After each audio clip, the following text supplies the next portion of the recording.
Muchos pensaban que iba a haber un gran lunes negro en los mercados internacionales y todo esto como consecuencia de las declaraciones políticas de Donald Trump en lo que se refiere concretamente a su relación con China. Y ya se sabe, cuando dos gigantes de la economía mundial tienen inconvenientes, y no solo inconvenientes, sino enfrentamientos, el mundo tiembla. Pues bien, ¿esto cómo repercutió en los mercados internacionales? ¿Cómo repercutió en la Argentina? Se lo vamos a preguntar rápidamente a Aníbal Casas Arregui, un especialista en negocios de bolsa, en mercados, es el titular de SIC Inversiones aquí en Córdoba. Y la pregunta queda hecha, Aníbal. ¿Cómo te va? Muy bien, buenas tardes. A ver, bueno, la verdad que estábamos todos bastante expectantes porque estuvo trabajando en su cuenta de Twitter el amigo Trump, como vos mencionabas, el día domingo. Y el inicio de las jornadas en Asia fue bastante tumultuoso. Tumultuoso, sí. De hecho, la bolsa china derrapó fuerte, teniendo uno de sus peores días en muchos años. Lo que hacía presagiar... En muchos años, ¿no? En muchos años, sí. Sí. Lo que hacía presagiar que, digamos, de ahí para Occidente podía ser muy malo. Todos los mercados abrieron en rojo, Europa y Estados Unidos, también los mercados emergentes, con el dólar subiendo a nivel internacional. Pero bueno, a medida que fue pasando las jornadas se tranquilizó bastante. Acá llegó 46.60, ¿no? Acá llegó, sí, el dólar subió un 1,5% en la apertura, los bonos venían cayendo un 1,5%, 2% y las acciones también. La realidad es que en el mundo sigue todo en rojo y bueno, esta vez somos un poco la excepción y casi todo se puso en verde. Los bonos argentinos están un poquito por encima del cierre del viernes, las acciones también, y el dólar está casi en los niveles del cierre del viernes. El mayorista había cerrado 44.40 y estaba recién en 44.65 aproximadamente. Claro, bueno, y vos sabés que te invité y empezamos el programa con este tema porque cuando uno ve estas noticias y sabe que el gobierno argentino está débilmente consiguiendo controlar el dólar, digo yo, otra vez viene el viento absolutamente de contra internacionalmente, pero parece que por lo menos por ahora, porque en estas cosas no se sabe nunca, por ahora las cosas están tranquilas. Habrá que ver hasta dónde es una carta más, un bluff más del amigo Trump en esta larga negociación con China, ¿no? Se vienen jugando dos presidentes que están acostumbrados a jugar fuerte. ¿Qué te parece? Tanto Trump por un lado como Xi Jinping por el otro, vos lo mencionabas recién. Hoy por hoy son las dos potencias más importantes de la Tierra, tanto a nivel económico como a nivel militar, quizás con Rusia terciando en esta última parte, pero bueno, hay intereses contrapuestos. Trump está decidido a sacar algunas ventajas de toda esta cuestión y juega un poco con esto, ¿no? Es decir, bueno, para cuánto mal le hace un anuncio de estas características a los mercados y a la economía americana y cuánto mal le puede hacer a China y sus principales socios de manera tal de meter presión por un arreglo más conveniente. Veremos, está la cuestión abierta. Por lo menos hasta ahora siempre ha sido una herramienta más de negociación y nunca la sangre llegó al río. Pero bueno, eso no lo sabemos. No lo podemos saber. Claro. Y hoy por sobre hoy, todo por las personalidades de Trump y Xi Jinping, ya sabemos cómo son. De alguna manera esperamos que ambos sistemas económicos de alguna forma presionen para que al final del día se llegue a un acuerdo y que esto sea simplemente parte del esquema de negociaciones. Hasta ahora los mercados internacionales parecerían que apuntan a crear en ese sentido. Vos lo mencionabas antes, para nosotros es muy importante, para nosotros Argentina es muy importante que no haya turbulencias, un derrape grande afuera porque, quieras o no, contagiaría y la realidad es que estamos tímidamente encontrando un nivel de soporte, si se quiere, después de todos los problemas que tuvimos en las últimas 2 o 3 semanas y la verdad que una corrección fuerte a nivel internacional, una volatilidad grande, generaría de vuelta una mayor incertidumbre y quitaría quizás esta pequeña tranquilidad que de a poco, entre las herramientas del FMI, algún accionar político del gobierno que está virando bastante en cuanto a esa cerrazón que tenía hasta hace un tiempito y que ahora parecería más abierto a aplicar alguna heterodoxia por algún lado, algo de heterodoxia política también por otro. Y pragmatismo por el otro también. Exactamente. Aníbal, vos sabés que yo por supuesto no soy un especialista, pero le pego una mirada a la cotización de los bonos argentinos. Están a precio de ganga, ¿no? Sobre todo porque si tenemos el bonar 2020 tiene un interés en dólares del 20%. Bueno, es una cosa que no existe en el mundo eso. No existe en el mundo, la realidad es que... Pero los precios tampoco, es decir... A ver, la rentabilidad de un título de deuda va directamente proporcional al precio. Como se supone que tiene un esquema de pago, tanto de capital como de intereses, y ese esquema no se cambia, ¿sí? Siempre y cuando no haya un default, ¿sí? Esa es la realidad. El esquema dado de pagos de un título, por más que el título suba de precio o baje de precio, está dado. Entonces la rentabilidad asociada debería ser ya fija. Bueno, la forma de ajustar ante un mayor nivel de incertidumbre es el precio. Claramente Argentina, digamos, o los bonos argentinos han empezado a tener una volatilidad o están teniendo una volatilidad desde el año pasado muy fuerte. ¿Por qué? Por la incertidumbre de que Argentina primero sea capaz de rolear la deuda. Claro. Parte de esa incertidumbre fue tapada o fue de alguna forma corregida en el corto plazo por los préstamos del FMI, claro, que aseguró que Argentina sea capaz de pagar prácticamente todo lo que debe hasta y además que arreglamos con los tenedores de esos bonos que eran los buitres, ¿no? Por eso Argentina, de alguna forma, dentro de lo que fue el plan inicial de este gobierno, arregló lo que estaba pendiente, emitió nueva deuda, pero bueno, todo esto con el corte de financiamiento que hubo a principios del año pasado, hasta por marzo-abril, consecuencia también y causa de la crisis que tuvimos con gran devaluación y demás. Bueno, el acuerdo con el FMI que se firmó el año pasado, que ha sufrido varias modificaciones, pero que sigue hoy en vigencia, te asegura tener el dinero disponible para pagar la deuda hasta 2020 o hasta finales de 2020 sin tener que emitir nueva deuda. Solamente tenés que rolear, ¿sí? Renovar las emisiones de lete que están dando vuelta. El tema es qué pasa después.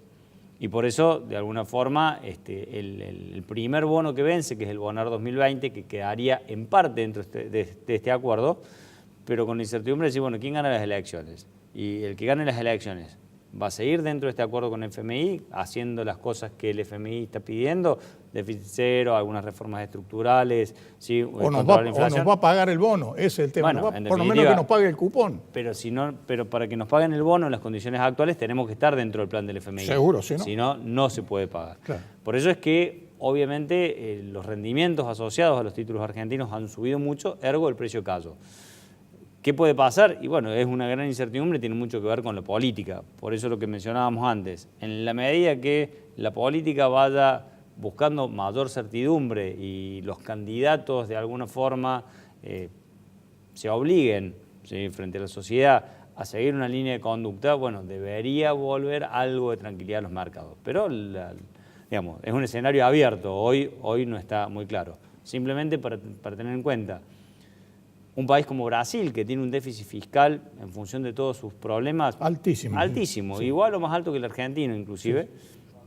Sí. Un título público de Brasil rinde alrededor del 4, cuando un título argentino rinde el 17. Claro. O sea, ahí te das cuenta de lo que es la incertidumbre, ya no solo económica, sino fundamentalmente política. Y mira con las turbulencias que ha tenido Brasil. Dos presidentes presos tiene. Y que tiene una discusión enorme, digamos, de si pasa o no pasa la reforma previsional y todas las otras reformas que tiene que hacer. Pero bueno, es como que nadie se cuestiona que Brasil va a cumplir su deuda, porque normalmente lo hace. Argentina ha tenido a lo largo de su historia diferentes incumplimientos, ¿sí?, diferentes problemas, bueno, y eso hace que nuestro track record, nuestro carácter, como se suele decir en los mercados financieros, claramente no es el mejor. Bueno, contame, ¿cuál es tu apreciación sobre lo que está pasando por ese lugar donde pasan todos estos negocios, que es el sistema financiero argentino, que prácticamente ha quedado con las manos atadas, porque su principal negocio en este momento es prestarle al gobierno, es decir, prestarle al gobierno, nueva licitación del ETES o del ELIX, es decir, ¿cómo lo ves? A ver, la realidad es que no podemos escapar para hacer una evaluación de lo que es hoy el sistema financiero, a cuál es la intención del gobierno para con el sistema financiero. Hoy está claro que la política económica lleva o tiene como uno de sus principales ingredientes una política monetaria, es decir, con respecto a la cantidad de dinero en la economía, muy contractiva. Claro. ¿Sí? Hoy vos tenés una economía que tiene una inflación del 50% anual, para poner un número. Es lo que pasó el año pasado, veremos qué es lo que pasa de ahora en adelante. Pero digamos, en los últimos 12 meses, si roleamos la inflación de los últimos 12 meses, 50%. Estamos en eso. La cantidad de dinero en la economía viene creciendo a un 15 o 20%. Es decir, en términos reales, sí, la cantidad de dinero nominal crece el 15-20, es decir, en términos reales ha caído muchísimo. Hay mucho menos dinero disponible en función de que...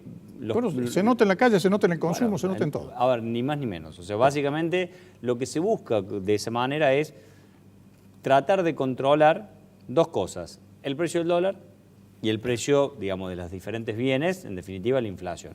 Hasta ahora claramente no ha sido muy exitoso porque seguimos teniendo una dinámica muy particular. Y ahí es donde entra siempre la pregunta, che, las recetas tradicionales, las recetas de manual que han servido en todos los países del mundo, ¿pueden servir en la Argentina con las particularidades que tiene nuestra economía? ¿En un año electoral? Además de eso, bueno, yo creo que ahí la respuesta no es una sola, probablemente sea mixta. Y mirá, a largo plazo, sí, este tipo de políticas termina dando resultados, pero en el corto plazo, sí, inclusive hasta en el mediano, Argentina tiene una dinámica muy particular, volvemos a lo mismo, por toda su historia de devaluaciones, de inflación, de indexación, donde no es tan fácil, ¿sí?, lograr resultados simplemente por el lado de la política monetaria. Entonces, bueno, estamos pasando un momento difícil por ese lado. En ese contexto, el sistema financiero, ¿sí?, los bancos en particular, hoy tienen como un core que es tomar depósitos para dárselos al Banco Central en las LELIQs. Sí, no queda otra, porque el rendimiento es altísimo. Pero la política monetaria está diseñada para eso. Es decir, no es que los bancos quieran o no hacerlo. De alguna forma no es que le ponen una pistola en la cabeza, pero le dije, mirá, tenés este negocio que es el más seguro de todos, no tenés que hacer nada. Pero además, Aníbal, ¿quién toma un préstamo al 100%? Porque esa es la tasa real. Si vos vas a pedir un crédito, la tasa para vos va a ser del 100%. Sí, a ver, hoy por hoy... O si no, incluso las tasas de financiación de las tarjetas de crédito. Bueno, obviamente que son de los bancos también. Cuando aparte vos le pones todos los impuestos en lo que es financiación al consumo, por ejemplo el IVA, ¿sí?, que vos pagas IVA, si la tasa es de los 80, con el IVA de los intereses se te va arriba del 100 o cercano al 100. Entonces, todo esto está diseñado para justamente que la cantidad de dinero en la economía no crezca y con eso se trate de morigerar el aumento del precio, pero que tiene como consecuencia no deseada, pero necesaria, la recesión. Inevitable. ¿Qué pasa? Se supone, ¿sí?, que vos tenés un efecto positivo de esto, que es setear expectativas. Cuando vos lográs setear expectativas de que, bueno, como no estás emitiendo, no le estás pasando plata al tesoro, vas a lograr déficit fiscal cero o cercano a cero, tenés un plan del FMI que te permite pagar las deudas de corto plazo, entonces no tenés la incertidumbre si te van a prestar para pagar, vos deberías lograr setear expectativas y que los agentes económicos digan, bueno, pará, pero en este contexto entonces trato de vender más y no subir los precios, y trato de invertir porque esto va a salir. Bueno, y ahí es donde falló, ¿sí?, la implementación de todo esto, ¿no? Claro, o sea, porque hay una crisis de confianza, ese es el tema. Entonces, si vos no lográs setear expectativas, el efecto positivo que debería generar el ajuste, ¿sí?, porque esto en definitiva es un ajuste, no se está viendo, no se está verificando.